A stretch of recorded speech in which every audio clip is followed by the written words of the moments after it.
Welcome to County Report this week. I'm Lorna Virgili. Thank you for joining us. Coming up in the next half hour, the Board of Elections gets ready for Maryland's primary presidential election.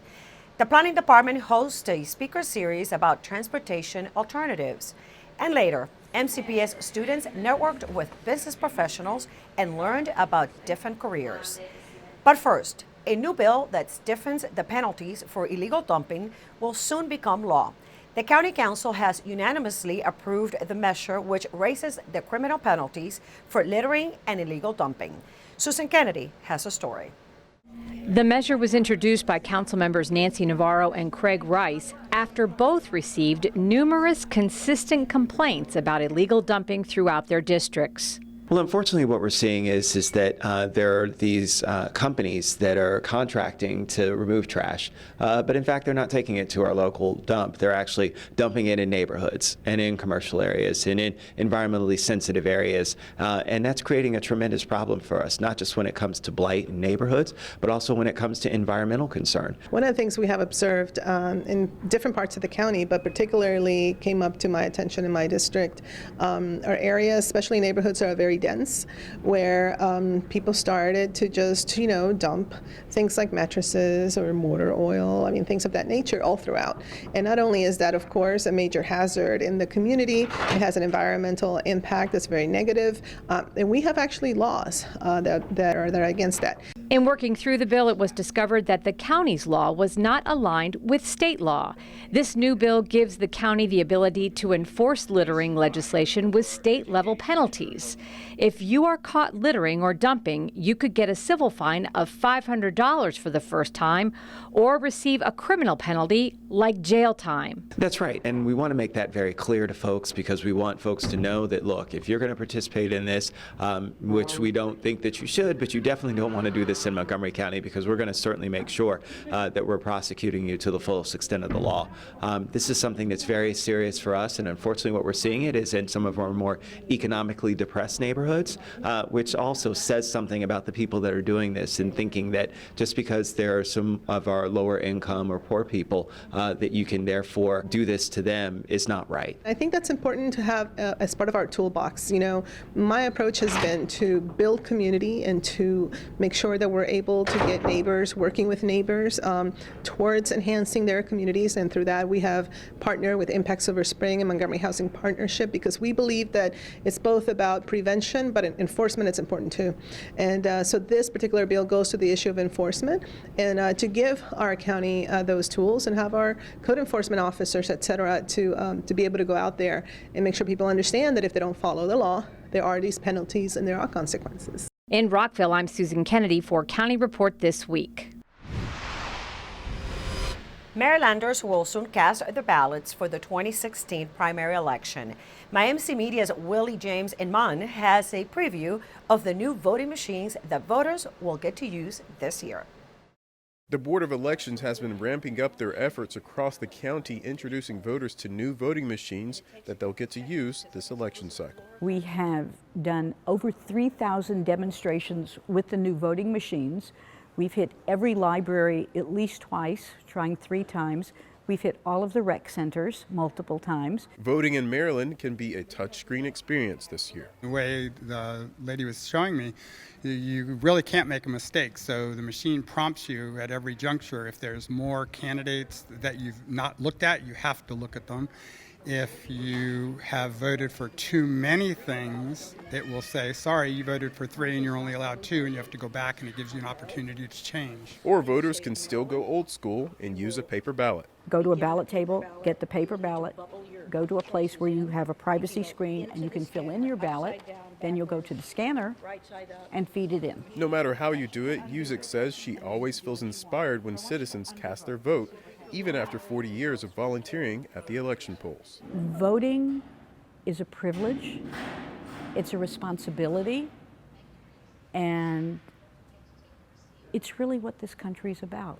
Early voting for the 2016 primary election in Maryland is April 14th to the 21st, and Election Day is April 26th. You can register to vote by April 5th for the primary. In Olney, I'm Willie James Inman for County Report This Week. Here's some good news. Turns out that Montgomery County is one of the healthiest in the state. For the third year in a row, the county has one of the highest overall rankings in the annual County Health Rankings for Maryland.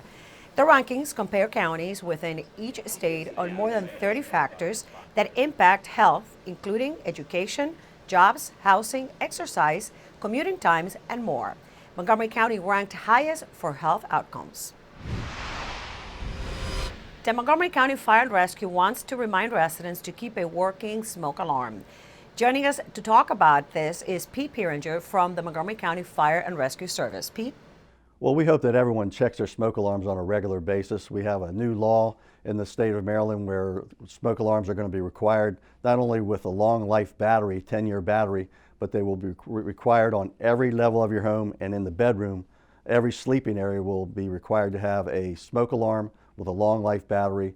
Preferably it'll be hardwired with a battery backup, but again, the two most important things are they will be long life batteries and they will be required on every level and in every sleeping area. And for more information, they can check out the website, right? Yes, we have in fact, we encourage everyone to go to the website, www.mcfrs.org/McSafe, or you can also go online to get a free home safety visit by a firefighter. We'll come in and evaluate, not only check your smoke alarms, but evaluate those other things in the home that could be a potential hazard. Thank you, Pete, for being here with us today. Coming up on County Report this week, the county educates the Asian community about a silent disease that appears to be affecting them. And I'm Montgomery Planning's Bridget Suizo. We'll have the third and final recap of the Smart Moves Winter Speaker Series at the Montgomery County Planning Department when County Report this week continues. Election Day is fast approaching. Is your registration current and accurate? Don't wait. Register online. It only takes minutes. Visit 777vote.org to check your registration. The deadline is April 5 at 9 p.m. Vote by mail ballots are also available. Visit the website to submit an application. Did you know there's a new voting system? Our website has information on the equipment you will now be using on Election Day. Check it out. Remember, your time, your voice, your vote. Did you know there are more than 10,000 county government phone numbers? But there's only one number you need to remember for non-emergency calls, 311. MC311 is Montgomery County government's online telephone information system. Need information? Have a problem or complaint? Trying to locate a county government facility? Call 311. The call center is open Monday through Friday, 7 a.m. to 7 p.m.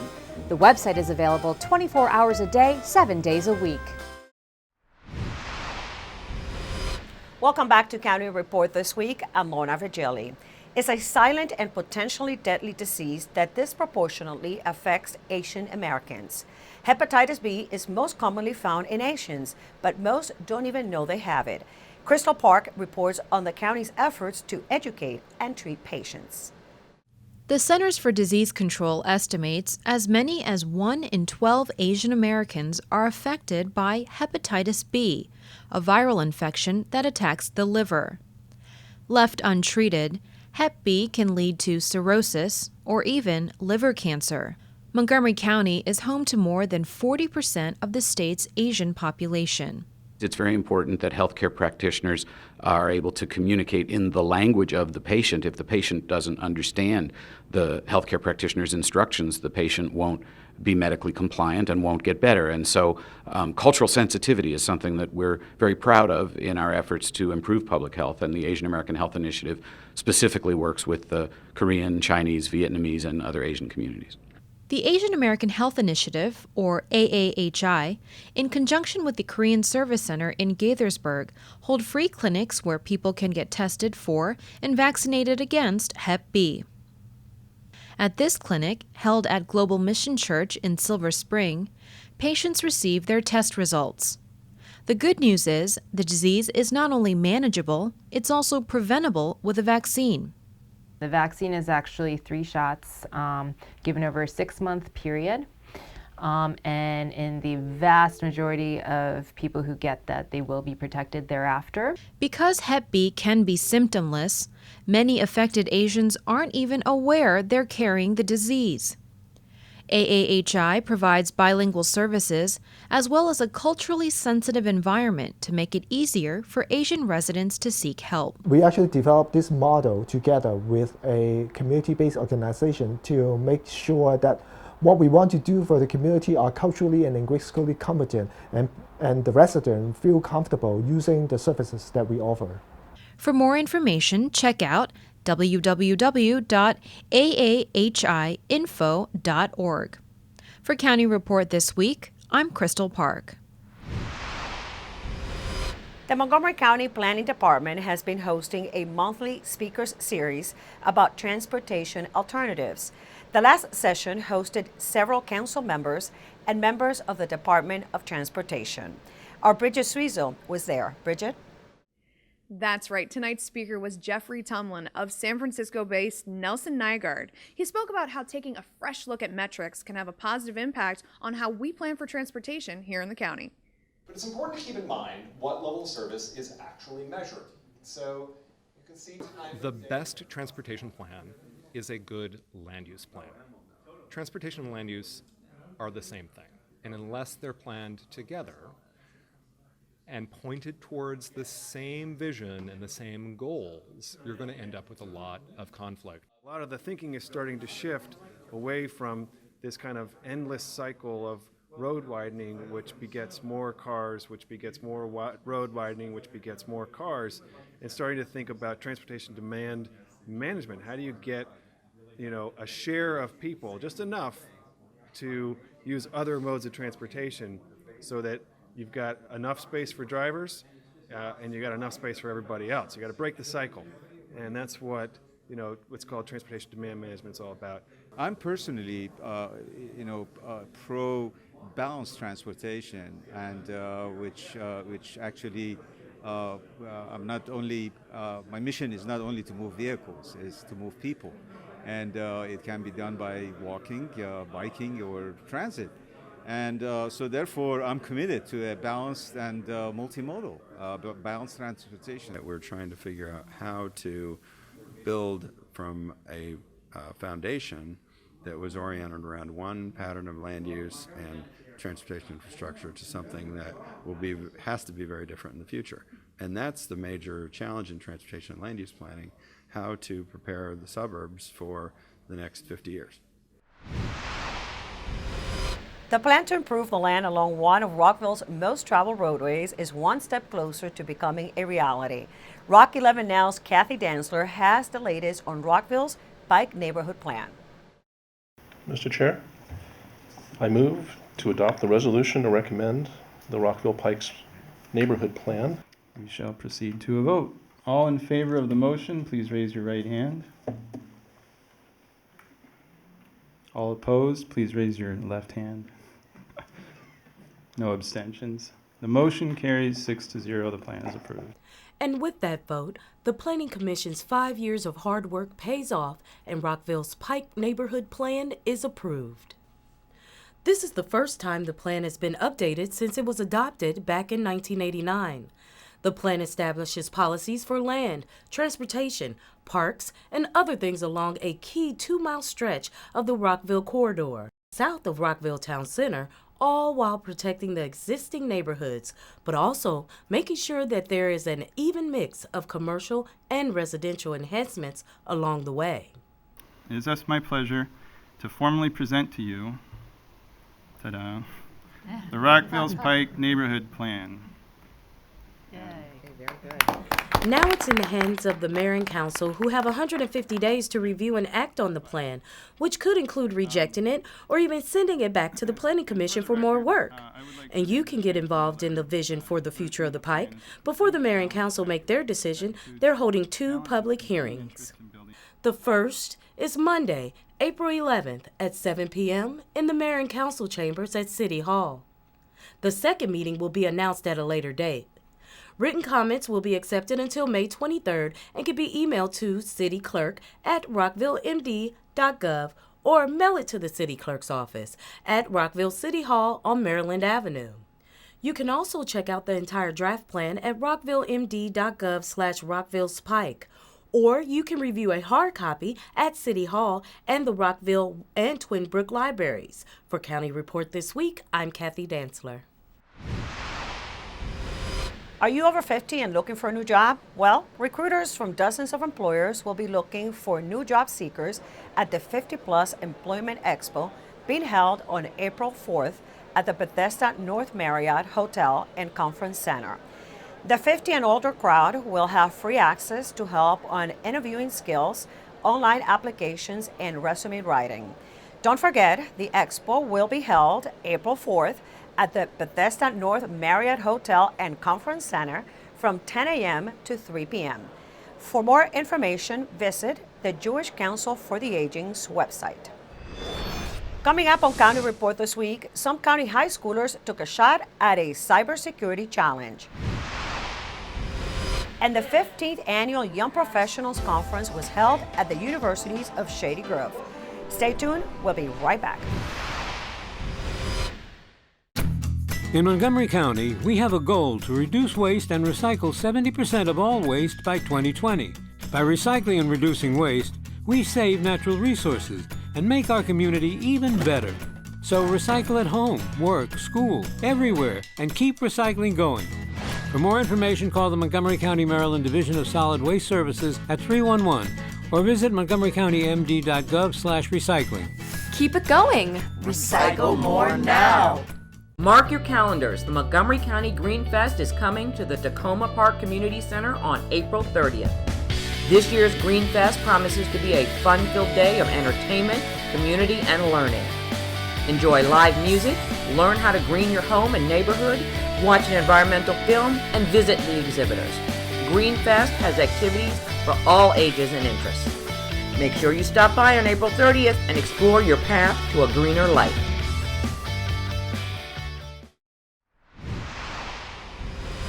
Welcome back to County Report This Week. I'm Lorna Virgili. In partnership with Montgomery County Public Schools, Montgomery College hosted a mock cybersecurity competition for high school students at the Bioscience Education Center on MC's Germantown campus. MCTV's Michael Brown has a report. Over 150 students from a dozen county high schools competed to try and solve a murder mystery. MC's Associate Director of Academic Initiatives, Amy Crowley, organized the event. Well, we were very fortunate because of a relationship with Seesaw at New York University. We're given access to a competition they had used earlier in the year. And so that competition basically has been downloaded, and the students were given the police report. They got the basics of the murder. And the clues that they get from the software are giving them different links. And the point of the whole thing is they're taken step by step through the process. They're getting clues, they're solving different aspects of it, and they're amassing points. So the team with the most points basically is the winner, is the champions. But Crowley noted there's more to this event than just the competition. So what we're trying to do actually is expose these kids in a fun way to cybersecurity in hopes of piquing their interest in cybersecurity as a possible job because of the fantastic job market we have here. The competition lasted all day, and while the final results were being tabulated, the students heard from cybersecurity professionals who talked about job opportunities in the field. And when it was time to announce the winner, it turned out that all three top teams came from Poolesville High School. I caught up with the first place team after the announcement. We honestly did not expect to win. We were hoping for third place, and when they announced that we didn't win third place, we were kind of bummed, but then we got first, so we were super excited about that. No matter which team came out on top, all 150 students learned a lot and had a great time doing it. And they all got a peek at a possible future career. For County Report This Week from Montgomery College, I'm Michael Brown. The Montgomery County Department of Liquor Control has expanded its partnership with the Designated Driver Service, Be My Designated Driver, and Jack Daniels to help prevent drunk driving in the county. The Spring Designated Driver program will promote alternatives to drunk driving in bars and restaurants across the county. featuring educational materials and offering free $20 gift cards towards a designated driver through the Be My Designated Driver mobile app. The app allows smartphone users to reserve a driver who will drive them anywhere they want to go in their own car for hourly rates. The universities at Shady Grove hosted the 15th annual Young Professionals Conference, where students networked with business professionals and learned about career options. The 15th annual Young Professionals Conference was held at the university's Shady Grove campus March 15th. More than 550 entrepreneurial and career-minded high school students mingled with business executives and education leaders. The conference allowed students a chance to network and receive business and professional advice from skilled experts. You may not think about it right now, but you're preparing for your career. I took on a lot of leadership positions in high school, and I never thought about it. But when I come to an event like this, I realize, everything I was doing in high school was actually preparing me for this moment. MCPS, the Montgomery County Business Roundtable for Education, Montgomery College, and the universities at Shady Grove organized the conference to allow students to learn about cutting-edge professions and to expose them to what it takes to be successful in business. We would like the students to walk away with a real understanding of the careers that are available within the industry and whether or not they really love the industry, and potentially an opportunity to solve the problems that they may not even know exist, and so they can refine what they're really interested in within a particular industry. Today has been really fascinating. It's really interesting to see all these professionals talk about their careers and how they've gotten to where they are, and to see different elements from different fields. You are able to find your passions as you grow up, and you don't necessarily have to stick with one field, and I think that's important for them to know, is that they learn these passions as they grow up and they can gear themselves towards that kind of field. This conference is important because it teaches us that what we're learning in school we can also apply in the real world. With accounting and entrepreneurship, you come over here and you're like, wow, what I'm learning in school I can actually use and apply to the real world, and it gives you confidence. Levine Music will soon have a new campus at the Silver Spring Library. The new campus will be located on the entire second floor of the library, which will primarily be used for studio teaching, classrooms, and a recital hall. There will be diverse programs for all ages that will include both group and private instruction. Levine's Silver Spring campus plans to begin offering programming this fall. Coming up next on County Report This Week, we take you to a fashion show organized by the county's Department of Recreation. And you'll meet our Pet of the Week. Don't go away. County Report This Week is coming right back. 1 in 5 women and 1 in 16 men are sexually assaulted while they're in college.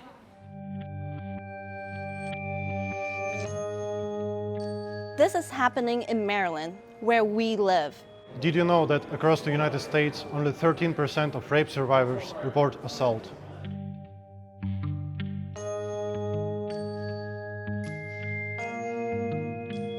These statistics are not acceptable. If you think you don't know a victim, think again. It's a huge deal. Many people I know have been victims of sexual violence. It's not the victim's fault. No one asks for it, ever. Let your voice be heard. If you have been harmed by sexual misconduct, you should never feel ashamed. Ask for help. We can make a change together. It's on us. It's on all of us.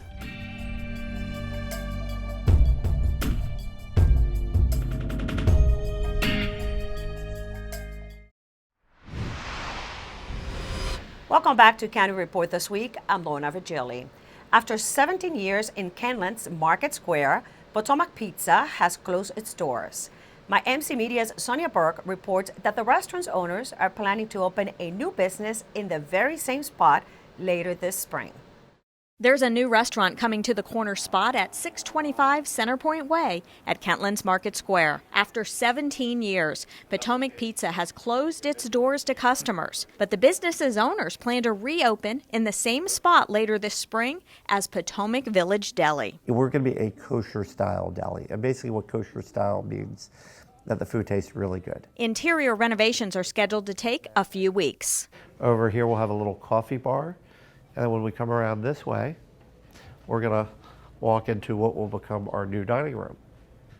This is kind of considered our party room or our back dining room now, but this room is going to be brand new furniture. We're going to be putting brickwork on all the walls because we want it to feel like a real New York deli. The dining room will seat about 72 people, and the owners expect those seats to fill up fast. You do have a lot of pizza places out here. You have a lot of bars and grills out here. You don't have any delis. You don't have any authentic delis with the world's greatest bagel, with amazing service, serving breakfast, lunch, and dinner 365 days a year. So what's on the menu? So we'll be making our own corned beef and pastrami's and briskets and turkeys and roast beefs. And at lunchtime, any of those sandwiches will be sliced to order. As for the pizza, any of your Potomac Pizza cravings, you'll still be able to get from Potomac Pizza in Treville. When we reopen as Potomac Village Deli, we'll still be serving Potomac Pizza after 4 o'clock. So from 4 till close every day, you'll be able to get a medium or large pizza or calzone for dine-in or carry-out. According to Greenberg, his customers can't wait. The response has been just people want to beat down the doors and get the place open. You can find out more about Potomac Village Deli on its website. In Gaithersburg, I'm Sonia Burke for County Report This Week. Now we take you to a fashion show. It was the showcase finale of an intensive 8-week workshop to teach 53 middle and high school students what it takes to be successful in both the modeling and event production industries. Julie Rios Little has a story. Today, these students will exemplify the true meaning of dress for success. The East County Community Center was the scene for the 2016 Teen Fashion Bootcamp Show. It was the closing of an 8-week bootcamp-style workshop that trains students to walk, strike a pose, coordinate looks, and carry out the production of a fashion show. In 2010, we convened a group of young people to give us feedback about what types of activities did they want to see, especially in this part of the county. And this is how this came about.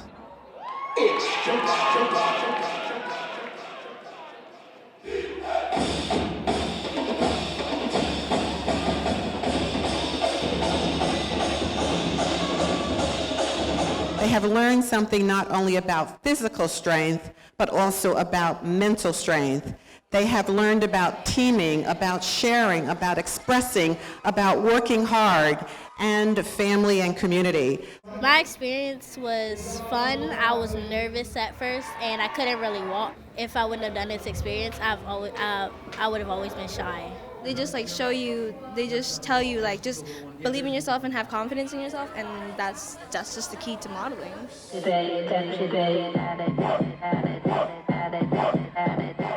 The East County for a very long time is an area that had not had as many opportunities, as many activities, amenities, etc. And so it's really gratifying for me to see that something that started in 2010 here in 2016 is going strong and it's been very well received by the community. Julie Rios Little for County Report This Week. Now it's time to meet our Pet of the Week. Kathy Stanhope joins us from the Montgomery County Animal Services and Adoption Center with more. Kathy? Your Pet of the Week this week is Annie. She's a 3-year-old boxer terrier mix. She was found as a stray, so she is looking for a home. Please, if you're interested in Annie, give us a call at 240-773-5900 or visit Annie on the web at Montgomery County Animal Services and Adoption Center.gov. With that, we close this edition of County Report This Week. Remember to like us on Facebook and to join us again at this time every week for a look at what's going on inside Montgomery County. Today, we leave you with some images of the local cherry blossoms in bloom. I'm Lorna Virgili, and thank you for watching.